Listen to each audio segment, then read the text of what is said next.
encontrarme con ustedes a través del abismo del hilo teleinformático.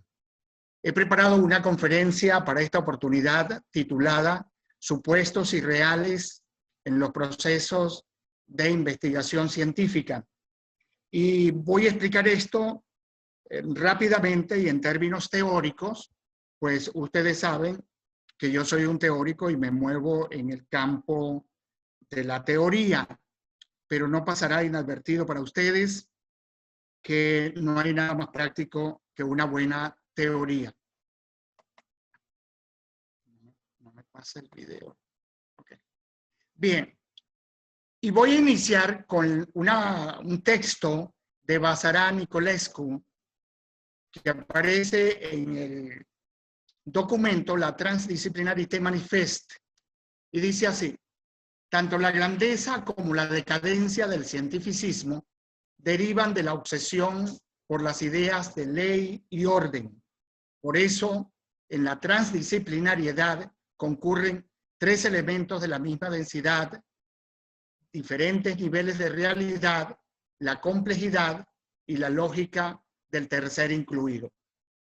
Este texto es un poco para apuntalar el desarrollo de esta conferencia y tender una escalera desde la introducción hasta las conclusiones, porque esos tres elementos son muy importantes como viga fundamental para pensar tanto los supuestos irreales de la investigación científica como los supuestos que van a orientar la investigación en lo que sigue del siglo XXI. Voy a hacer algunas pinceladas del contexto para ubicarlos a todos en el texto de mi conferencia.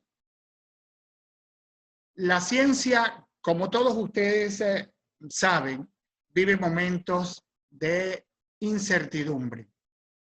Y estos momentos son generados por obsoletas y rígidas estructuras ontoepistemológicas. Estas estructuras, también como conocen ustedes, han sido instauradas por la ciencia de la modernidad. Ahora estamos en presencia de un redimensionamiento de lo científico, de lo humano, con significativos impactos en la viga fundamental de la construcción del conocimiento, que es la ontología y la epistemología, acompañadas obviamente de otras dimensiones filosóficas como la axiología, la metodología, la heurística, la estética, la ética, en el proceso de construcción del conocimiento científico. Estos nuevos enfoques de la ciencia que nosotros estamos transitando, que estamos conociendo y en cierta manera construyendo, rebasan las limitaciones de lo cuantitativo y de lo mensurable. Hay gente que todavía se resiste a dejar atrás estas cosas, pero en un mundo complejo, construido a través de la experiencia, es absolutamente necesario y es una condición sine qua non dejar lo cuantitativo y lo mensurable a un lado para explorar los más profundos y complejos parajes de la incertidumbre. Y esto nos obliga a un alistamiento, a una cruzada científica que permita reconstruir las dimensiones ontoepistemológicas sobre cuya base se construyen nuevas reflexiones, y esas nuevas reflexiones se inscriben, son íncitas en lo filosófico y en lo científico. La filosofía, para darle el contexto adecuado de tipo filosófico, lingüístico, y poder construir nuevos argumentos en la investigación científica. Por eso el conocimiento construido durante la modernidad ha estado sufriendo un movimiento sin precedentes que sacude sus bases, conmociona, transforma, cambia, produce metamorfosis, pero sobre todo amenaza con desmontar el andamiaje teórico empírico en el cual se sustenta el discurso y la racionalidad de la investigación de la modernidad, de la ciencia de la modernidad, que ya no encuentra asidero en un contexto de un mundo complejo e hiperinformacional. Por eso se impone una revisión de los cimientos de la arquitectura científica, de las ciencias en general, y en particular de lo que yo he llamado la viga fundamental del conocimiento, es decir, la ontología, los objetos de conocimiento y los sistemas mediante los cuales se profundiza en lo ontológico y se construye finalmente un conocimiento válido y que tenga cierta confiabilidad como un punto de partida para seguir avanzando, para seguir pensando, para seguir reflexionando. En este contexto que he tratado de dibujar con estas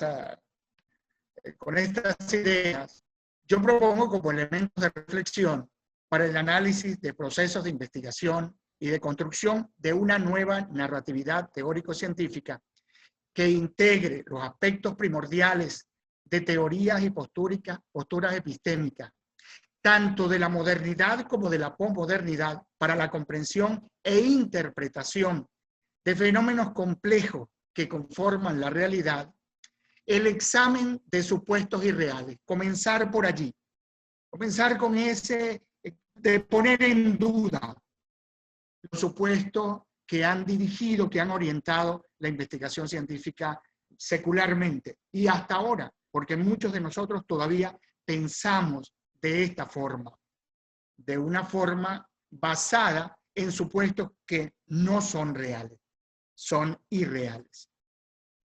Esta iniciativa reflexiva puede entenderse, a mi juicio, como un espacio para la conversación científica, para el diálogo, un compartimiento de argumentos acerca de grandes dilemas de la investigación, pero a la luz de nuevos paradigmas, de nuevos senderos, de nuevos caminos, y a la par como un ejercicio de pensamiento sobre los fundamentos ontoepistemológicos, la viga fundamental del conocimiento. Y ahora voy a mostrarles los supuestos que a mi juicio son irreales. El primer supuesto irreal es que se posee toda la información. Yo no sé si ustedes, pero cuando yo vi mi primera clase de teoría económica, el profesor grave y panzudo, como decía Pedro Emilio Coll en el cuento El diente roto, se sentó y dijo de una manera prosopopéyica, dijo: supongamos que tenemos toda la información. Ese supuesto signó toda la ciencia de la modernidad. Suponer que tenemos toda la información, pero ese es un error intelectual. Nunca poseemos toda la información. Con base en ese supuesto, se controlaron variables, se hizo el ceteris paribus, es decir, en condiciones normales. Pero las condiciones normales nunca existen. Nunca hay condiciones normales. Eso es un supuesto irreal.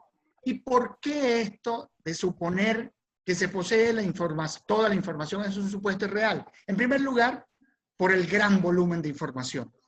Por otra parte, la información, mucha información es subjetiva, es tácita, no se conoce, no es manejable. Por lo tanto, no poseo toda la información. Y la información está continuamente produciéndose. Pero además de eso, y como un argumento final, el impacto coactivo de la metodología, allí exactamente donde yo quiero capturar información, bloquea la creación de información, me alindera la información que yo quiero y que necesito como agua de mayo para poder seguir construyendo el conocimiento. Otro supuesto irreal, suponer que la realidad puede ser reducida a una sola idea. Yo les voy a dar un ejemplo de mi profesión. Una sola idea es, por ejemplo, verbigracia, activo igual a pasivo más capital. Reducir todas las finanzas de una organización pública o privada a una sola idea. Es el sueño positivista. el sueño de la modernidad. Encerrar en una formulita el mundo, el universo. Eso es también un supuesto irreal, pero nosotros no hemos estado a la altura de las circunstancias. En el caso, por ejemplo, de suponer que tengo toda la información, no hemos estado a la altura de las circunstancias y desarrollamos toda nuestra actividad profesional sobre la base de esos supuestos.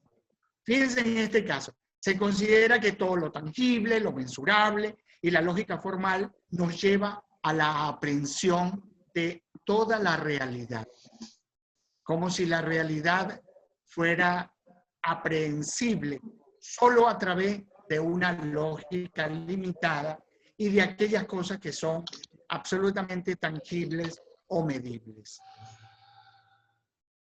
Sobre este aspecto, García Márquez, que no es un investigador científico, pero es un representante, un paradigma de la narrativa contemporánea, dice lo siguiente: muchas cosas que hoy son verdad no lo serán mañana. Quizá la lógica formal quede degradada a un método escolar para que los niños entiendan cómo era la antigua y abolida costumbre de equivocarse. Es decir, la lógica que nosotros conocemos puede quedar degradada a eso, solo a un recuerdo, al recuerdo de cómo nos equivocábamos. Otro supuesto, el supuesto que el método asegura el rigor y la fiabilidad científica de los resultados de investigación, cuando básicamente favorece el fetichismo metodológico, una especie de, si me aceptan el término, si ustedes me permiten, una especie de metodolatría. Esto evita la reflexión científica porque me inscribe o me suscribe solo a lo que me permite un método determinado. Y además no promueve alternativas metodológicas porque creo que lo tengo todo con un método determinado. Y esto es realmente un supuesto que me limita la investigación, que me limita vulnerar o rebasar fronteras de lo conocido a aquellas cosas o aquellos mensajes descifrados de una realidad inconmensurable. Sobre esto, Paul Feyerabend dice lo siguiente: en la ciencia el éxito es el método, es el resultado del atrevimiento metodológico, no de la adhesión a una racionalidad totalmente obsoleta. Otro de los supuestos irreales es el de la objetividad en la investigación. Sobre este supuesto dice Werner Heisenberg lo siguiente: la realidad objetiva se ha evaporado. Lo que nosotros observamos no es la naturaleza en sí, sino la naturaleza expuesta a nuestro método de interrogación. Si nuestro método es pobre, la naturaleza nos responderá pobremente.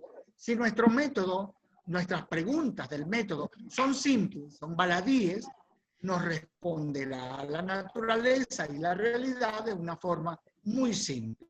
Por lo tanto, la objetividad, esa objetividad de la cual nosotros nos ufanamos y estamos muy orgullosos, esa objetividad se ha evaporado. Ilya Prigogine al respecto dice lo siguiente: la objetividad científica no tiene sentido alguno si termina haciendo ilusorias nuestras relaciones con el mundo, porque esas relaciones simplemente dependen del método o del instrumento que nosotros utilizamos para relacionarnos con ese mundo. Es un método construido por nosotros. Por lo tanto, hay más aporte de la subjetividad, del criterio privativo personal, que de un asunto totalmente objetivo que incluya todos los elementos de una realidad sobre la cual queremos construir un conocimiento determinado. Otro supuesto es el de la causalidad en la investigación. Advierto que estos supuestos, rebasar estos supuestos, criticar estos supuestos, pegan mucho cuando nosotros somos absolutamente apegados a la ciencia de la modernidad. Bertrand Russell dice lo siguiente con respecto a la causalidad: la palabra causa se encuentra muy ligada con asociaciones engañosas, y la razón de que la física haya cesado de buscar causas, es que en verdad no hay tales cosas. ¿Y qué es lo que hay? Bueno, esto lo responde Werner Heisenberg cuando dice, el mundo aparece como un complicado tejido de acontecimientos en el cual las relaciones de diferentes especies se alternan o se trasladan o combinan y de este modo determinan la textura del todo. ¿Qué es lo que existe si no existen causas? Lo que existen son relaciones múltiples, diferentes, inconmensurables. Pero no es para que esto cause daño moral y desasosiego. Esto es para construir un reto, un desafío en la posmodernidad en materia de investigación científica con el propósito de construir nuevos conocimientos. Otro supuesto es el de la observación incontaminada. Pero la observación siempre está contaminada. ¿Y por qué está contaminada? Con la teoría. Si ustedes ven a alguien que cae de un 10º piso, además de pensar que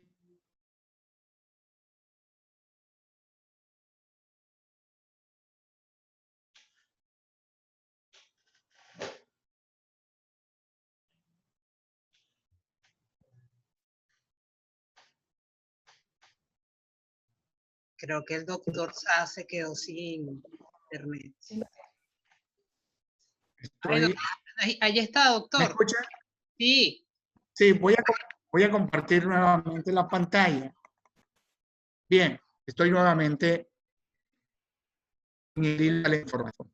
Bien, la observación siempre está contaminada y está contaminada por la teoría que nosotros manejamos. Si observamos a alguien, vemos que alguien cayó de un 10º piso, además de pensar en la tragedia por el suicidio, inmediatamente pensamos que la ley de gravedad también es responsable de esto. Cayó a 9,8 metros por segundo al cuadrado.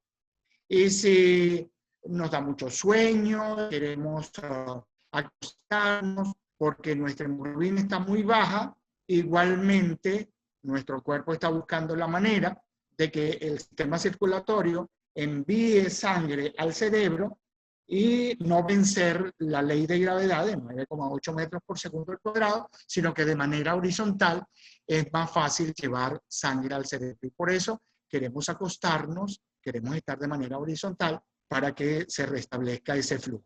Bien, entonces la observación le debe mucho a la teoría, como dice Schrödinger. Nosotros explicamos el mundo y explicamos todos los fenómenos sobre la base de la teoría que hemos aprendido. Por lo tanto, la observación está contaminada por la teoría. Bien, otro supuesto irreal es el de la certeza científica. Esta es una enfermedad mortal, la enfermedad mortal de certeza. Los investigadores creemos que tenemos toda la verdad, que el conocimiento técnico es absolutamente necesario, lo instrumental nunca podrá dar certezas absolutas de un fenómeno determinado. Lo único que puede generar es una mayor probabilidad. ¿Me están escuchando? Ok. Como dice Norwood Hansen. El supuesto del orden de la simetría y de la organización de la realidad. Este es otro supuesto irreal. Creemos que todo debe estar en orden. A lo que se refiere Basarán Nicolescu con ese texto que leí al principio, con una visión del mundo y de las leyes de la naturaleza, donde las causas producen efectos de la misma magnitud, donde el orden, la simetría y el equilibrio constituyen las palabras claves, son las referencias, son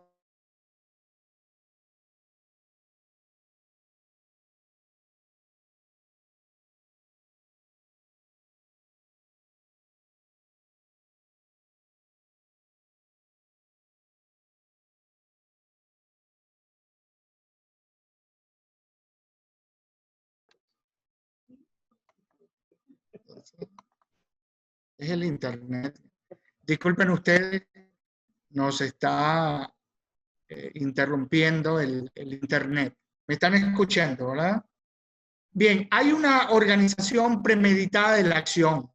Se necesitan condiciones estables, no improvisa, no hay cambios, no hay transformaciones, no hay ese arriesgarse del investigador. El investigador considera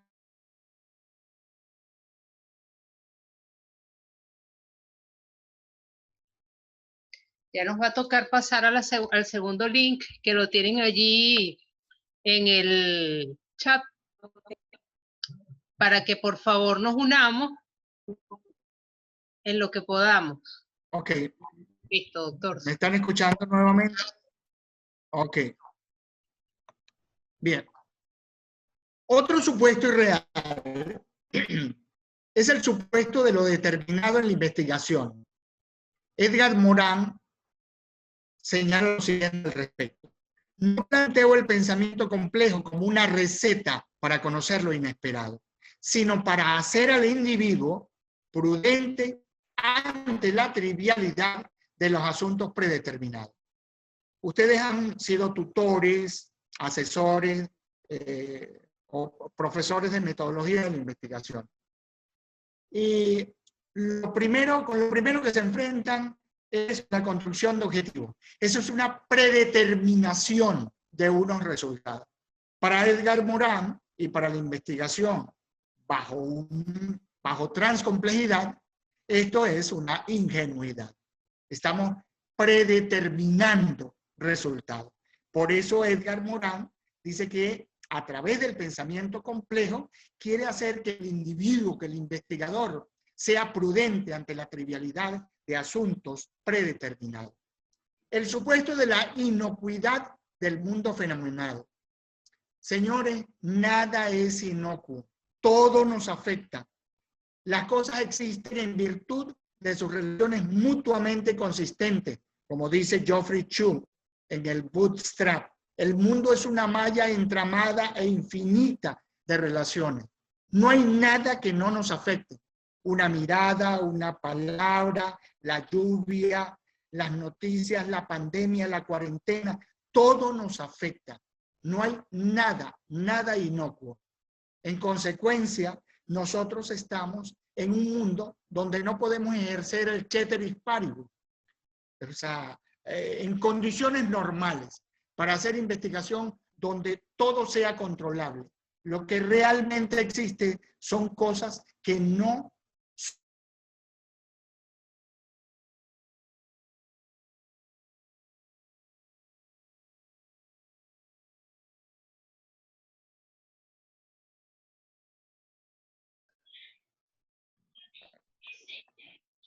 bien. Nuevamente. Bien, el supuesto de la originalidad también es un supuesto irreal. Tesis llenas de citas textuales, de referencia, en detrimento del pensamiento del propio investigador. Ejercicios analíticos e interpretativos, propositivos, basados en el pensamiento de un connotado pensador. Quizá la copia al carbón no sea un plagio, no sea el verdadero plagio.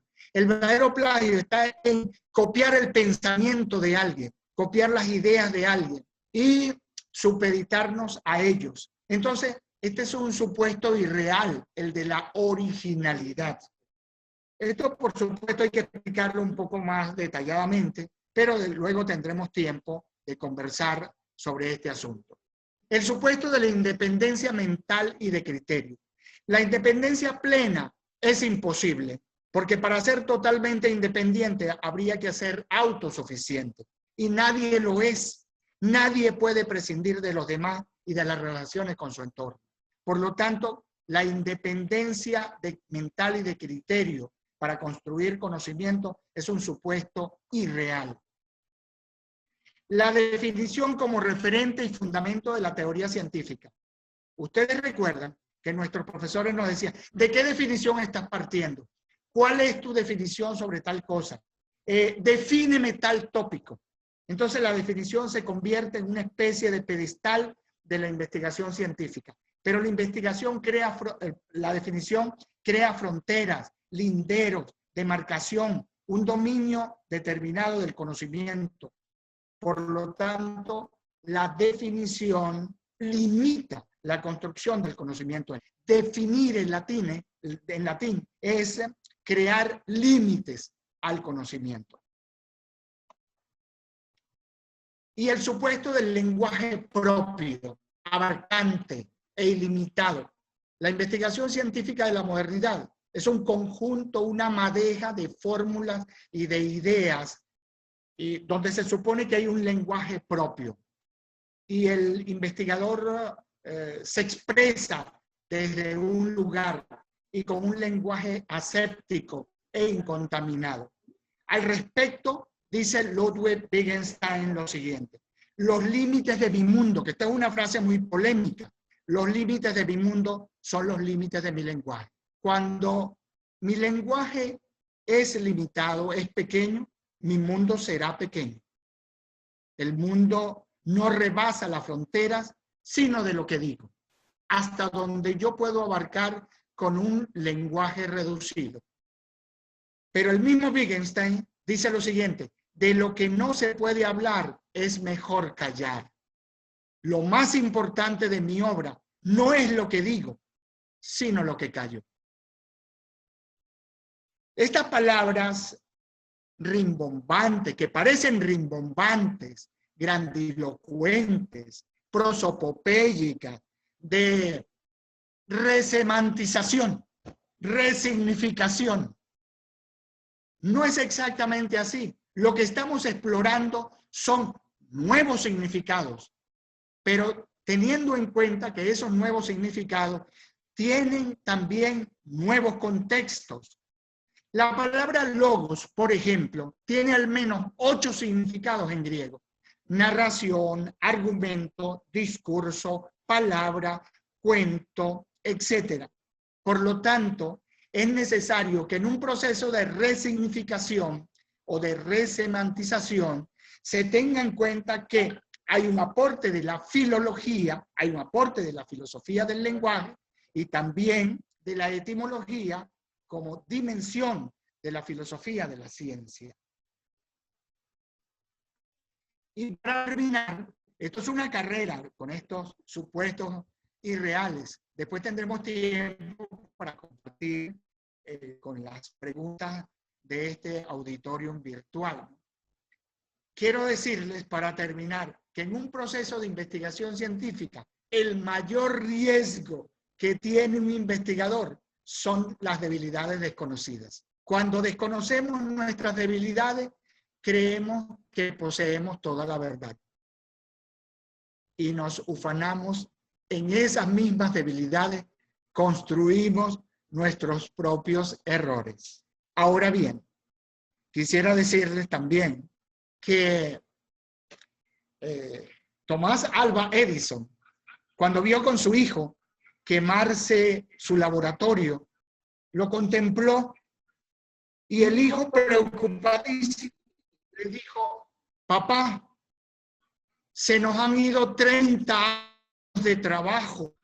Y él contestó: no, hijo, allí hemos dejado atrás 30 años de errores. Ahora vamos a comenzar de nuevo. Eso es lo que yo quiero comunicarles a ustedes esta noche.